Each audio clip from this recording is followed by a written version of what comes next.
Hi DF, exclamation point. Squenix, I guess that's Square Enix, says they're going to release a patch for the Final Fantasy VII Rebirth demo on February the 21st to fix the image quality and performance mode. Based on your understandably limited look at the demo, do you think the image quality problems are something that are likely to be able to be fixed with such a quick patch? Or are they more fundamental? Thanks, exclamation point. John, do you want to take this one? Because I think fundamentally the answer is they can fix it, right? Yeah, I think one, they can fix it, and they wouldn't say otherwise if they couldn't. But knowing the resolution specs, I mean, it's pretty much dynamic between 1080 and 1440, which is the same as it was for the 7 remake Integrate or whatever it was called on PS5. So the pixel counts are there. That was never the issue, even though it looks much worse. I think they need to make some adjustments to how their post-processing is working or something else on their side to fix this, and it's quite doable. I think it would actually be easier, but maybe similar to what happened with Horizon Forbidden West, where they made massive adjustments to their TAA post-release, which dramatically improved image quality for the performance mode. I think we'll see something similar here. But this is just an Unreal Engine game as well, and I'm sure. Well, that's the question I've got. I mean, why are we in this situation in the first place when similar resolutions to what we saw in Integrate, right? So I think they made some weird choices with the way they're doing some of the post-processing effects, that they want this really soft but like mostly aliasing free image, because it is like, it's very effective at reducing stair stepping. There's not much visible normally. It's really soft. Maybe sometimes in the cutscenes, it could argue it looks more like a pre-rendered CG movie as a result. But in the gameplay, with all that distant detail, especially with these long view distances that the game seems to offer based on that first scene, it doesn't look good. It's too soft.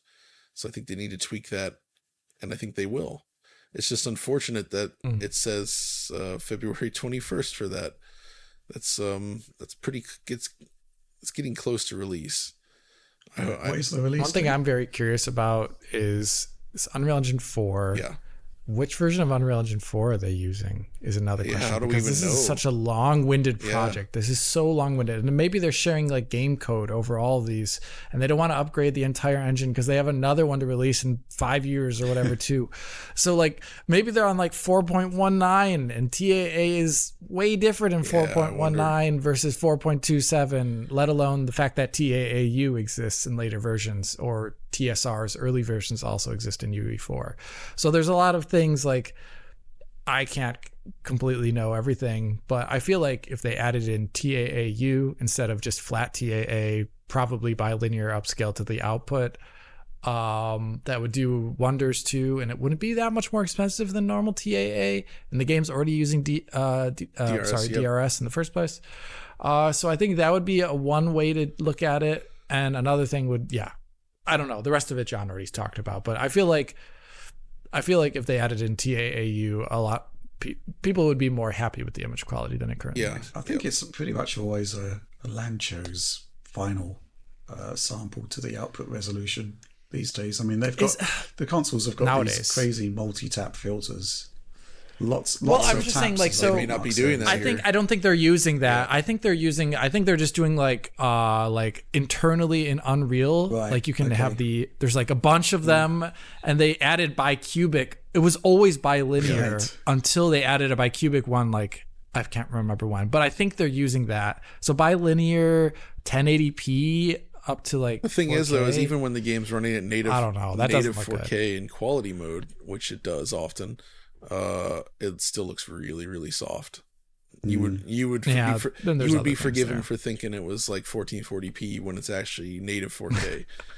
so it's just a theory, John, but you're suggesting that it's to get a more cinematic CG look. I don't know if it's intentional or not, but during the sequence, like during cinemas, with all the depth of field going on and the way the characters look there, it reminded me more of what you see when you pop in like a Blu-ray of a CG movie, where there's basically like no real visible aliasing at all. It's extremely clean, but it's softer, like films often tend to be. That's kind of the look I got from it, but I don't think that's a great choice for a game, at least once you're in the gameplay. It's okay in the cutscenes, but once you're in the gameplay, it's not good. I'm just reminded, I mean, on Timothy Lott's old blog many, many, many years ago, it's now been deleted, but he basically started talking about how the pristine nature of video game graphics doesn't have any relation to what happens in movies.